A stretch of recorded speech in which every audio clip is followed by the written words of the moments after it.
Hi guys, എല്ലാവർക്കും big ബ്ലോഗിലേക്ക് സ്വാഗതം. ഇന്ന് നമ്മൾ ചെയ്യാൻ പോകുന്നത് ബോട്ടിലെ മത്തിക്കറി എങ്ങനെ ഉണ്ടാക്കുന്നതാണ്. നമ്മുടെ അച്ഛൻ തന്നെയാണ് ഇന്നത്തെ കുക്കിങ്ങുമായി വന്നിരിക്കുന്നത്. അപ്പം നമുക്ക് നോക്കാം. ആദ്യമേ നമ്മുടെ സവോളയെ ഈ ഒരു രീതിയിൽ ഏറ്റവും ചെറുതായിട്ടല്ല, ഇവർ ഇച്ചിരി വലുതായിട്ടാണ് അരിഞ്ഞ് വെക്കുന്നത്. ഈ രീതിയിൽ അരിഞ്ഞെടുത്ത ശേഷം പിന്നെ ചേർക്കുന്നത് നമ്മുടെ ഇഞ്ചിയാണ്. ഇഞ്ചിയൊക്കെ ക്ലീൻ ചെയ്ത് എടുത്തു. എത്ര വർഷമായിട്ട് ബോട്ട് വയ്ക്കുന്നത്? ഞാൻ ഒരു 40 വർഷം കൊണ്ട് വർക്ക് ചെയ്തു. 40 വർഷമായിട്ട് ബോട്ട് വർക്ക് ചെയ്തതാണ്. അപ്പം ബോട്ടിലെ കറിയൊക്കെ ബോട്ട് വെച്ചിട്ടുണ്ടോ? കറി ഇഷ്ടംപോലെ കറി വെച്ചിട്ടുള്ള പറയുന്നത്. അപ്പോൾ ഇന്ന് നമുക്ക് മത്തിക്കറിയാണ് ഉണ്ടാക്കി തരുന്നത്. അപ്പം എന്ത് പറ്റിയിട്ടാ? മത്തിക്കറി ആദ്യം സവാള, വെളുത്തുള്ളി, ഇഞ്ചി, പച്ചമുളക്, കറിവേപ്പില ഇതെല്ലാം കൂടെ ആദ്യമായിട്ട് വരച്ച്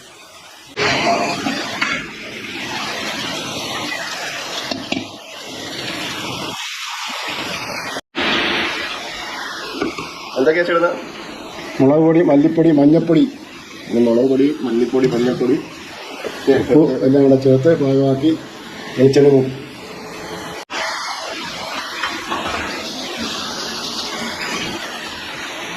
പുളിയൊക്കെ റെഡിയാണ്. നമ്മുടെ വീട്ടിൽ മരത്തിൽ പിടിച്ച ചോളം കുളംപൊടിയാണ് കാണുന്നത്.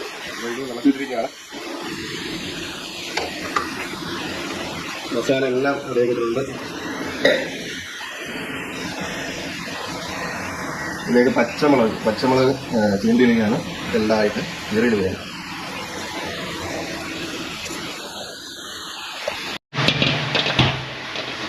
വെളിച്ചെണ്ണ ഒഴിക്കുക.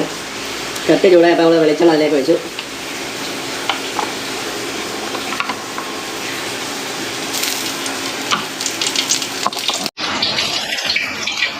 ഇതിലേക്ക് നമ്മൾ സവാളയും പച്ചമുളകും വെളുത്തുള്ളിയും ഇഞ്ചി എല്ലാം കൂടി ഇട്ട്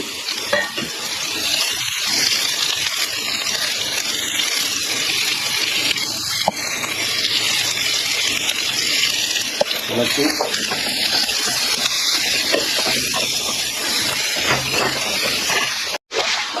ഉള്ളി വാടിയപ്പോൾ ഉള്ളി ചെറുതായിട്ട് വാടി കഴിഞ്ഞപ്പോഴേക്കും മസാലയൊക്കെ നമ്മൾ ചേർത്ത് കൊടുത്തിരിക്കുകയാണ്.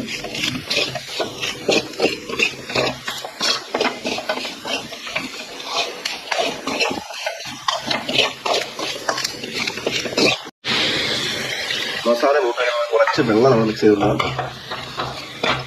അപ്പോൾ ഇങ്ങനെ ഒരു വെള്ളം കിട്ടും.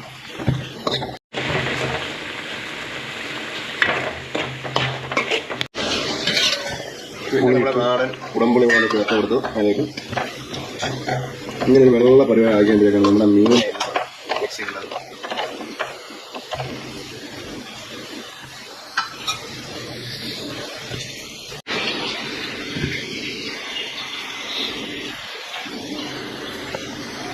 തിളക്കുമ്പോൾ മീനിട്ട് തിളച്ച് വരുമ്പോഴേക്കും അല്ലെങ്കിൽ മീൻ അങ്ങനെ മിക്സ് ചെയ്യുകയാണ്.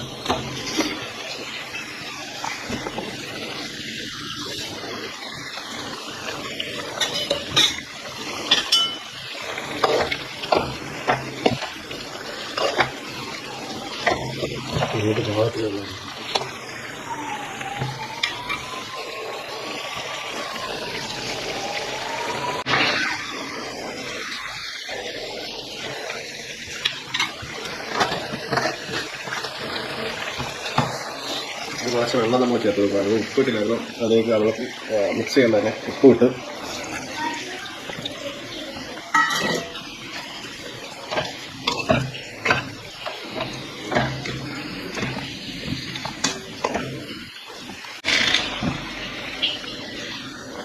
കുറച്ച് കറിവേപ്പിലൂടെ നമ്മൾ അതിലേക്ക് ആഡ് ചെയ്ത് ഇനി വെള്ളം തിളക്കണം.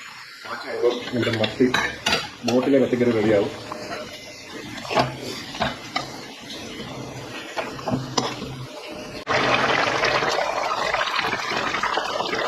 തിളച്ച് തുടങ്ങി അടുത്തായിട്ട് തെറ്റാറുള്ളത്